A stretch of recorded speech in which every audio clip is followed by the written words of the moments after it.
हिंद दी चादर श्री गुरु तेग बहादूर यांच्या 350व्या शहीदी समागम शताब्दी वर्षानिमित्त 28 फेब्रुवारी व 1 मार्च 2026 रोजी खारघर सेक्टर 29 ओवे मैदान येथे भव्य कार्यक्रमाचे आयोजन करण्यात आले आहे।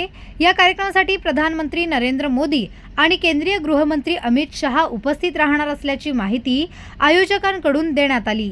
अल्पसंख्याक विकास विभाग, राज्य समन्वय समिती तसेच सिकलगर, बंजारा, लबाना, मोहयाल, सिंधी, वाल्मिकी, उदासीन आणि भगत नामदेव वारकरी संप्रदाय अशा विविध समाजांच्या संयुक्त विद्यमाने कार्यक्रमाचे आयोजन करण्यात आले। राज्य व देशभरातून लाखो भाविक उपस्थित राहण्याची अपेक्षा आहे। प्रशासनाकडून कार्यक्रमासाठी व्यापक नियोजन करण्यात आले असून विविध समित्यांच्या माध्यमातून तयारी सुरू आहे। भाविकांसाठी आवश्यक सुविधा उपलब्ध करून देण्यासाठी प्रशासन, पोलीस व स्थानिक यंत्रणा समन्वयाने कार्यरत असल्याची माहिती कोकण आयुक्तांनी दिली आहे। तसेच कोणत्याही प्रकारे नागरिकांची गैरसोय होणार नाही अशी खबरदारी सुद्धा प्रशासन घेणार आहे। तर येते आता 28 फेब्रुवारी आणि 1 मार्च या 2 दिवशी हा परमपूज्य श्री गुरु तेग बहादूरजी यांचा 350वा शाहिदी समागम असणार आहे। या कार्यक्रमासाठी येणाऱ्या सर्व श्रद्धाळूंना त्यांची कोणतीही गैरसोय होऊ नये आणि त्यांना इथे येणं सुकर राहावं याच्यासाठी सर्व व्यवस्था प्रशासनाने केलेली आहे। तर मैदानाची सर्व व्यवस्था, रस्त्यांची डागडुजी असेल, स्वच्छता हे सर्व महापालिका आणि सिडको करत आहे। जिल्हाधिकारी त्यांच्या एरियामध्ये सगळे आवश्यक जे काय शाळांमध्ये कार्यक्रम असतील, हॉस्पिटलमध्ये कार्यक्रम असतील त्याची व्यवस्था करत आहेत। आता आपल्याला मगाशी सांगितलं की इथे एकाच वेळेला हे सगळे भाविक येणार नाहीत आणि इथे सर्व प्रकारचे स्टॉल्स असतील, पार्किंगचे जवळजवळ 25 लॉट आहेत। प्रत्येक ठिकाणी पाण्याची व्यवस्था असेल, खाण्याची व्यवस्था असेल आणि येणारे रस्ते जे आहेत त्या रस्त्यावरून कुठल्या जिल्ह्यातलं वाहन कुठल्या रस्त्याने येणार, कुठे त्याचं पार्किंग असेल, हे सर्व व्यवस्था याची असणार आहे।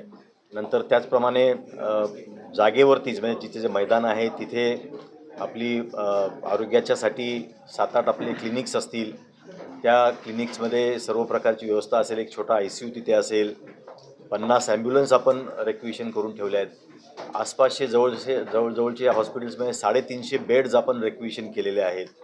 ही सर्व व्यवस्था पाण्याच्या बॉटल्स, जवळजवळ 40 लाख पाण्याच्या बॉटल्स असतील ते नागरिकांसाठी तिथे उपलब्ध असणार आहेत।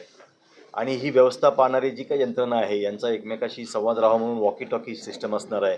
त्यामुळे ओव्हरऑल सगळ्या बाबींचं इतके श्रद्धाळू येणार त्याचा विचार करून, इतके मोठे VIPs तिथे येणार याचा विचार करून प्रशासन सर्व काटेकोर नियोजन करत आहे। त्याबद्दल अद्याप आता कन्फर्मेशन जी राज्यस्तरीय समिती आहे यांच्यापर्यंत आल्यानंतर आम्ही निश्चितपणे आपल्याला कळू। त्यांचं अद्याप आपल्याला जोपर्यंत हा कार्यक्रमाचं नियोग त्यांना अजून आमंत्रण द्यायला ते जातील त्याच्यानंतर हे निश्चित होईल। अमित शहांचं कन्फर्मेशन आलं।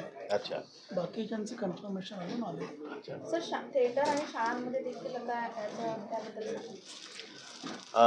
आपण जे बघितलं की जे सरताज सिंह यांचं जे गीत आहे त्या गीतातून श्री गुरु तेग बहादूर यांचं जे त्यांनी जी शहादत दिली आहे त्याचं महत्त्व त्याच्यातून येतं। तर हे सर्व विद्यार्थ्यांपर्यंत पोचावं, महाविद्यालयीन विद्यार्थ्यांपर्यंत पोचावं म्हणून या परिसरातील म्हणजे आता हे जे 3 विभाग आहेत, कोकण विभाग, पुणे, नाशिक विभाग, इथल्या सर्व शाळांमध्ये जिल्हा परिषदच्या असतील, महापालिकांच्या असतील, खाजगी असतील, या सर्व शाळांमध्ये आता हे गीत सकाळच्या सत्रामध्ये त्यांना ऐकवलं जातं। त्याचप्रमाणे अल्टरनेट डेला प्रभात फेरी देखील आहे। शाळांमध्ये वक्तृत्व स्पर्धांचे कार्यक्रम होत आहेत। हे सर्व कार्यक्रमाच्या माध्यमातून जे त्यांनी केलेला आहे देश धर्म मानवतेसाठी त्याची सर्व विद्यार्थ्यांसमोर त्याची माहिती जावी याच्यासाठी हा उपक्रम करतो।